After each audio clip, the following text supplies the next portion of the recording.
Hello you guys and welcome to my channel. I am so excited to have you here. How are y'all doing today?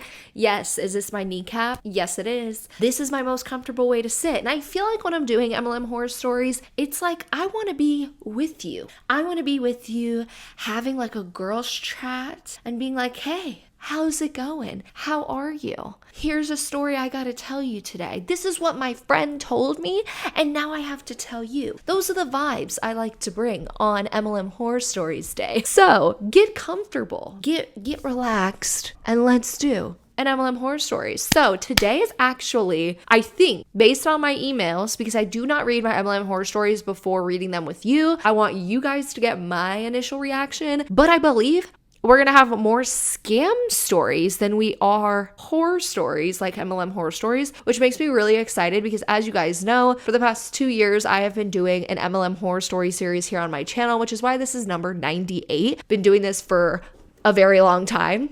And months ago, people kept asking me like, hey, what about scam stories, like an influencer scamming me or, just an everyday person or a company, like I want to talk about it, or would you be open to hearing those stories? I was like, you know what, that's such a good idea. Yes. So I started just like saying, y'all send me your regular company scam stories or whatever. Sorry, I'm looking out my window. If you keep seeing me look this way, I have my window open to bring all the light in from outside, even though there like barely is any right now. It's been raining in Texas a lot lately.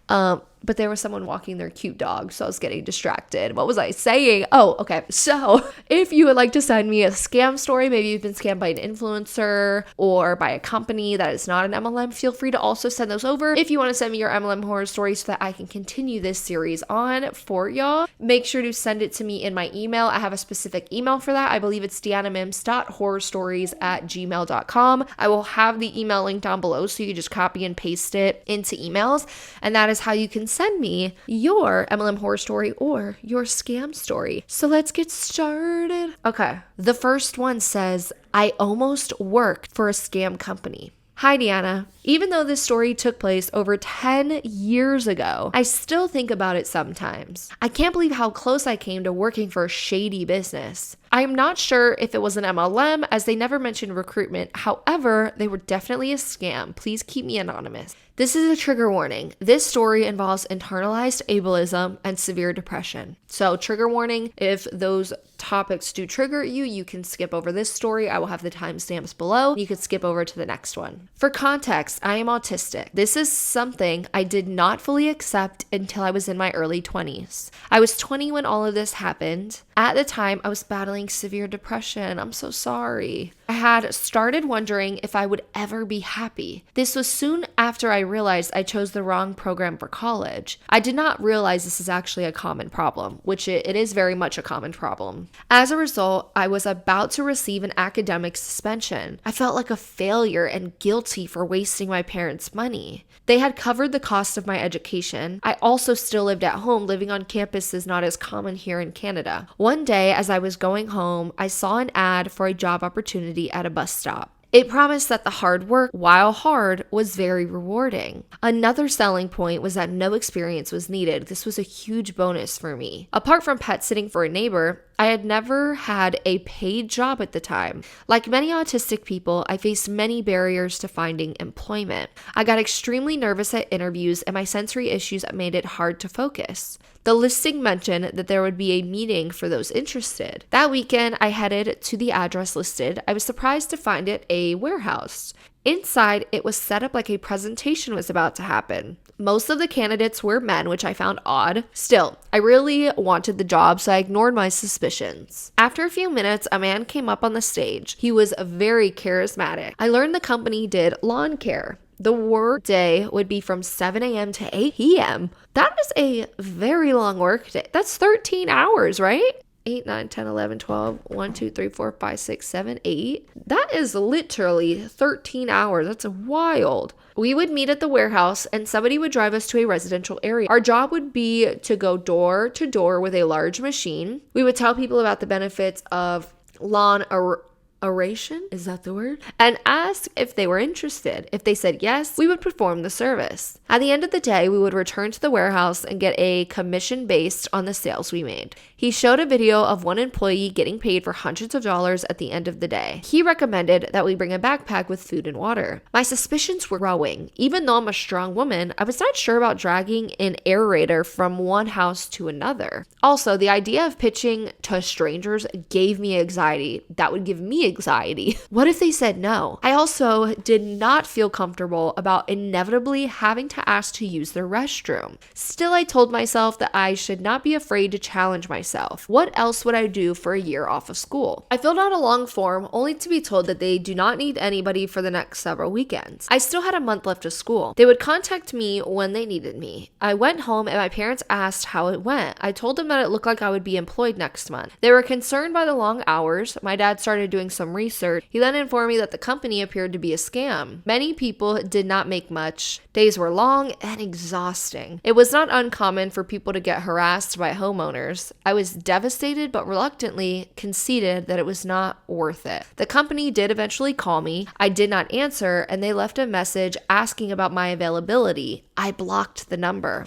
I do not know if the company is still around today. I know that Ontario, the province of Canada I live in, banned door-to-door sales in March 2018. They may have changed how they do business. However, I'm hoping that they are gone. They preyed on young, vulnerable people like me. As for me, I eventually got my depression under control with medical help.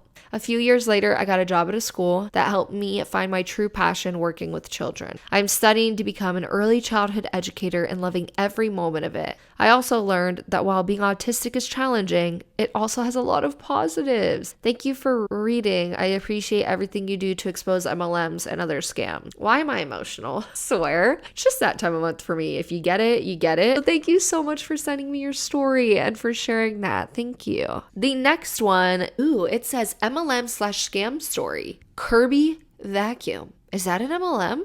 Is Kirby Vacuums an MLM? I wonder. So this says, "Hi Deanna, I hope all is well with you and want to congratulate you on getting into grad school. You will kill it. Thank you." Now onto my MLM horror story. As you can tell by the subject line, my story is about Kirby Vacuums. Long story short, my boyfriend bought one, not knowing the history of the company. As typical with Kirby reps and MLMs in general, they spent an extensive time in our apartment, 3.5 hours, demonstrating the features of this vacuum and offering him various discounts to convince him to buy it. He told me he thought the vacuum worked really well based on the demonstration, but didn't want to spend the money. He even called me at work to ask me, but I didn't answer, and by the time I called him back, they had eventually hooked him in by offering an employee discount, giving him a total of $1,000 or so off of it. Holds up, hold your horses. $1,000. Why is the vacuum $1,000? I get that there's like good vacuums in the world that cost hundreds of dollars, but I have an amazing vacuum that just cost me like $150 that I invested in, and it's worked great, especially for dog hair. 1,000? No. Google,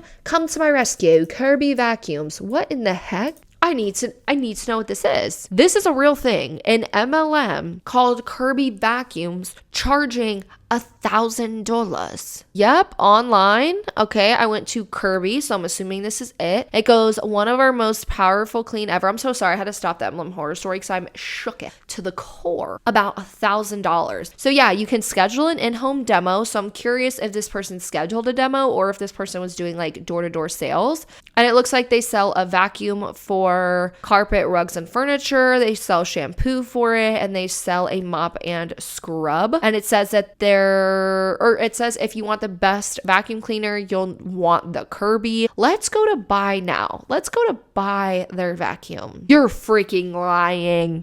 You're lying. Kirby of Evola 2. Handcrafted in the US and engineered for the ultimate deep clean. The Kirby gets the dirt other vacuums leave behind. This vacuum is $2,499. So this comes with 15 custom cleaning attachments, a multi-surface shampoo, zip brush, turbo sander, and a 6-pack of the HEPA filters. Could there be a vacuum like that works that well? I'm literally in shock. Let's just see about buying the vacuum, because that was the home cleaning system that they have automatically on their front page of their website. Just the vacuum cost $1,899. The vacuum with the home cleaning system is $2,309, and then the ultimate home cleaning system is that $2,500. So let's go to shop. Like, how much money are their things? Because I think it's important to keep in mind, like, when you're buying something like a vacuum, what are the cost of like the filter bags and all that stuff that you're gonna need? So they only have one vacuum, it looks like, which is the one that we were just talking about. They have vacuum bags, which cost anywhere from $9 to $25, which is a lot to like keep up with. Their carpet shampoos are anywhere from $8.95 to $35.25. That's wild. They have vacuum belts, which are a good price, $5. They have pet owner carpet shampoo. They have a bunch of stuff, but it looks like they only have one vacuum itself. Oh, and it does say find a distributor. So yeah, this is an MLM. I have never heard of this MLM in my life. So it says find your local Kirby distributor to schedule a demonstration. So yeah, this is definitely an MLM. How much is a Dyson, like the Dyson vacuums? Because I know that the Dyson vacuums are something that so many people talk about. People love a good Dyson vacuum. I don't have a Dyson, but I hear good things about them. I could be wrong. Let me know. Let's try the cordless one, because a lot of people use that one. How much is it? Okay, this is $1,000. $949. So their vacuums are like $1,000 for the cordless. Let's look up what the corded one cost, because a lot of people would like to save money. Oh, half the price. So $549, very expensive still. $499, very expensive still. $599, also very expensive. This is something you definitely want to get on like sale or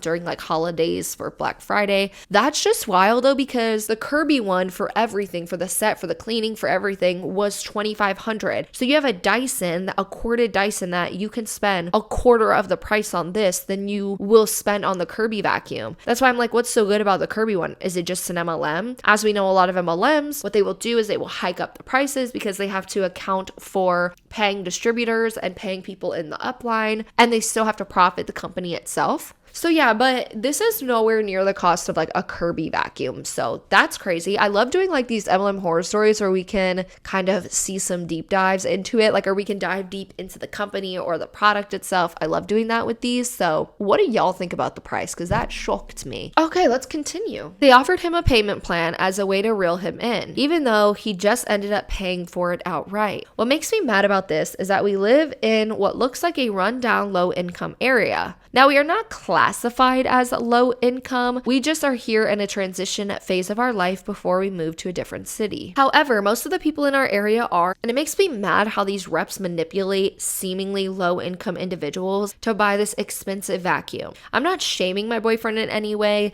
just painting the picture of the tactics they used. Also, I'm not mad at him for spending the money. I just feel bad that my poor introverted boyfriend had to spend this much time dealing with these people when he just wanted to take a shower and pack for the weekend trip we were leaving for when I got home from work. Yes, the fact that this happened is annoying, but let's talk about what these reps had to feel like in order to get them to do the sale. According to my boyfriend, the rep and her manager that came to our apartment were both female and traveled from an hour away to our city. I'm guessing they ran out of people to sell in their area. Then they came to a random apartment complex and just let themselves in. The doors are supposed to lock from the outside to access the area with where the individual apartments are, but do not because it's an old building with a crappy landlord. Upon coming in, they walked into a hallway that was not very clean and smells a little bit. Again, landlord sucks. Now I live here, so I know that no one in my complex will hurt them. Most tenants are actually very nice and respectful, but if I had never been there, it would have been a red flag. Next, they knock on our apartment door that they shouldn't even have access to in the first place. My boyfriend answers and he's the only one home. Now my boyfriend is so kind and will not do anything to hurt anyone and actually is very socially anxious. However, as a woman, if I were them and I came to sell a vacuum, I would not want to stay at some sketchy looking apartment apartment complex with a random man in his mid-20s and spend 3 hours trying to sell him a vacuum. What I want to know is how desperate they were to make some money that they went through all of this. Overall, my boyfriend and I now own a Kirby vacuum, and I hope these girls find a job where they can make a living and not resort to doing things like this just to make a sale. I mean, I feel like this individual brings up a really good point. I think that door-to-door sales has been happening for a long time, and a lot of older multi-level marketing companies still utilize door-to-door sales, but I find that it can be very alarming to have random individuals, no matter who you are, going to random people's apartments and you're doing demos. And I know I would feel weird like going into a random individual's apartment. You don't know who they are. I watch a lot of like horror films, and I could not imagine going into a random person's house. But a lot of MLM reps, like she said, are just so desperate to make a sale, and they need that. And they spent hours finding an apartment complex. They got themselves into the complex, started knocking on random doors, going in. And what if you went to the wrong person's house? What if you went to someone who really has bad intentions, and then now you're on the news because they did something horrific to you? So I think that it's definitely something to think about. It's horrible to even have to think about those things, but that's life and that's reality. And I do think it's very scary to hear that two very young women were just like walking around, going door to door and going in people's apartments, because you just never know whose apartment you may be walking into. So please don't do that. Please don't do door to door sales. Or if you are doing something like that with a legitimate company, making sure that you're with a group or something like that so that you're more protected. So now let's move on to the next one. It says, "Hi Deanna, I recently came across your videos and I really enjoy your coverage of MLMs and pyramid schemes. For the past 7 years, I've been targeted by MLM stay-at-home moms and one grandmother who I thought were friends. While you normally say that not everyone in an MLM is evil, but I'm really annoyed at how these friends of mine preyed on a college student who was 20 to 40 years younger than them just to make a buck. Here's my stories." So she has a total of 5 stories. It's wild to hear that sometimes people have like that many experiences with MLMs. Story number one. The first slid into my DMs when I was 19. I had a public Instagram and was open about my struggles to inspire others to overcome and to normalize talking about mental health and eating disorders. I had made a post about struggling with anorexia, and thus a MLM Huns opportunity was born. This woman seemed so sweet and kind, had a cute kid, had good fitness goals. She basically said she liked my post, found me inspiring, asked what my fitness goals were and how she could help. I thought that was so kind because I've always struggled having friends, and then this stranger seemed to care more than anyone in my life. I told her everything because she made it seem like she cared, but then I realized she was trying to sell me something. I told her I was in college and didn't have a job, so I couldn't buy her program. So she said, "Thanks for your honesty, but unfortunately, I can't be your coach, and since this is professional, I can't be a friend because your eating disorder would be my liability," and left. What? This conversation spanned about a week, and she asked personal questions, so I felt kind of violated. But not having friends, I thought she actually cared, but that was obviously stupid of me. It put a bitter taste in my mouth that a grown woman would prey on someone like that, but I blocked her and moved on. Please do not let something like that make you feel stupid. I don't think there's anything wrong with putting your trust in an individual and wanting, friendships. And if you're struggling with friendships, kind of like really wanting those at 19, like all of us want those things. We want friendships and, relationships, and we want to bond with people and share our story. And if we don't have friends, we want to make them. So do not think you're stupid for, telling her about your life and stuff like that. Story number 2. A friend invited me to a Rodan and Fields party. I didn't know it was an MLM at the time, but I went just to support her. She never pressured me, but I met someone there who eventually would.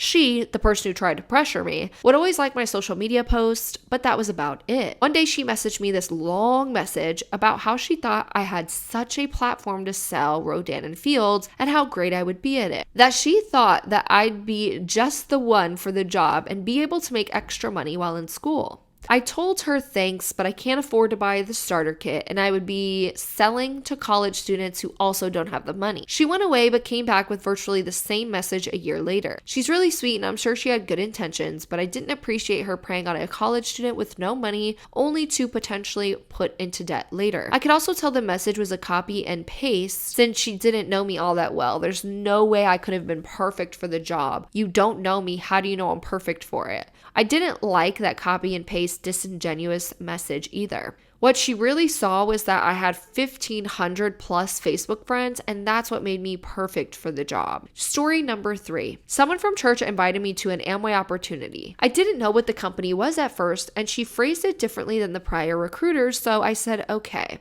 I go to this office building and watched people stand up when promoted who allegedly made 6 figures because they work hard while also just working from their phone. I've never heard of such, so it figured it was a scam. Again, why are you preying on a college student? Next. Story number 4. This was probably the most annoying MLM recruiter of my whole life. I met this woman through a women's church event. She was really quirky, but seemed to like me a lot, so I thought I'd just give her a chance and be her friend. She quickly mentioned that she sells Juice Plus. They're fruit, vegetable, and berry supplements that you, quote, make you want to eat more fruits and veggies and live a healthier life and make healthier cells, end quote. Okay. I said no once, twice, probably a million times over the last 3 years I knew her, but she never ever let up. Me not having money didn't work as an excuse because, of course, I could make a ton of money with this amazing opportunity. She even paid me in Juice Plus supplement and protein shake samples for cat sitting. They tasted good, but everything was always about Juice Plus around her. Since she never let up and I would see her at church often, I decided to go to a seminar to get her to shut the heck up. I figured my attempt to actually learn about it and then say no would get her to let up. Wrong. But I went to this house to learn about the stupid gummies. Again, we saw a slideshow of people who made 6 figures and got a car for doing so well with their sales.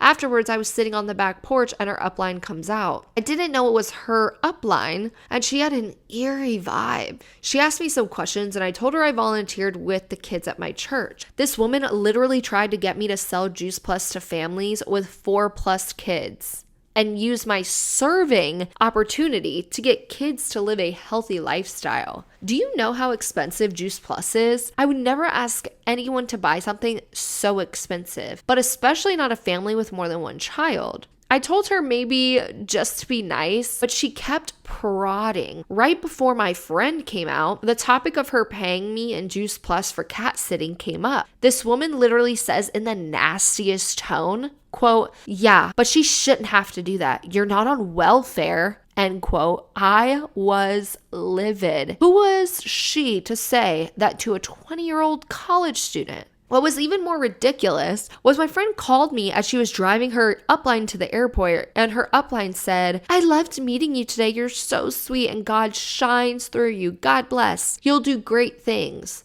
Oh, really? But you basically eviscerated me a couple hours ago, but okay. After that day, I told my friend what that woman said, and she said she just couldn't see her upline saying such a thing. Okay, fast forward to last year, I got diagnosed with POTS. Essentially, my blood doesn't go to my brain when I stand up so I can pass out. Oh, that's horrible. It really changed my life. I can't work out anymore like I used to, and it's just been really difficult to always be sick and be judged because I look fine on the outside but feel like crap on the inside. This woman pops into my head after a while of not talking to me and has the audacity to say that these fruit gummies can cure my POTS, cure my incurable autoimmune disease for like $100 every 4 months. Get the freak out. And that I should start selling them to pay for my medical bills. Sis, I would be broke. Goodbye. Oh my gosh, that's horrible. Not them saying that they could cure your incurable literal autoimmune disease. I cannot sometimes with MLM reps and them thinking their product can cure everybody. Story number 5. Last one. I sang in the choir with this really cute and sassy grandmother, and she and I were really close. One day she messaged me and said she was talking to her husband about me, about how I radiated Jesus love and light, and how I would be perfect for this opportunity, that she would love to work alongside me and help me change lives with Mary Kay makeup. I was really peeved because she knew me and didn't even have the decency to type an original message. I could just tell she just inserted my name in the message, and she knew out of everyone that I was going to graduate and was looking for a job, not an MLM scheme. Plus, don't you have other 60-plus-year-olds to try to scam? So these are my stories. Sorry they're so long. I didn't realize how prevalent, cult-like, and dangerous MLMs were. I've never been one to just fall for this dream with no evidence of its tangibility. So I am blessed to have never entered any of these scams. I hate that so many people get suckered in, but I hate even more that people would rather trade their friendship for a couple dollars and an overrated product. Keep doing you, girl. Love you and love what you do. Oh, thank you so much for sending me your story. Sending me your 5 stories. You have a lot of experience with MLMs, and I feel like at such a young age, like 18, 19, 20, those are really formative ages for individuals, and it's ages where people really do get recruited because a lot of people at that age are finding jobs. They're in college. They're struggling financially. They're wanting to move out of their parents' house. They're wanting to be independent. They're wanting to do so many things, so they're more likely to be sold this dream because they're also less experienced than someone who's 40 plus years old. I feel like it's wild that you actually didn't get roped into an MLM because of the fact that you were at such an impressionable age, and an age where a lot of people would get roped into one. You definitely were thinking older than I was, because I think I was 19 when I joined my MLM, 19 or 20, and I was definitely very young-minded, didn't know anything about life, even though I thought that I knew everything at 20 years old. Don't we all? Looking back, it's just wild to see. But yeah, thank you so much for sharing your stories. With that being said, again, y'all, if you would like me to read your MLM horror story, or if you would like me to read one of your scam stories, make sure to email them to me with my email that is in the description down below. I explain exactly how to send it and everything like that. So with that being said, thank you so much for making it this far. If you made it this far into the video, leave a what emoji? What emoji are we going to leave in the description? Let's go look at the emojis. Leave a sun emoji. So leave a sun emoji in the comments down below if you made it this far, and I will see you guys in the next video. We recommend, think I got an eyelash. I do. Did have an eyelash. Eyelash gone. I was really messing with my eyeball. Like they should do to heard to the air. Rewind. With no evidence of it. Not my water. Baby, come back to me. Oh, that's why I love Simply Modern. It fell and didn't even spill. I am a mess filming today.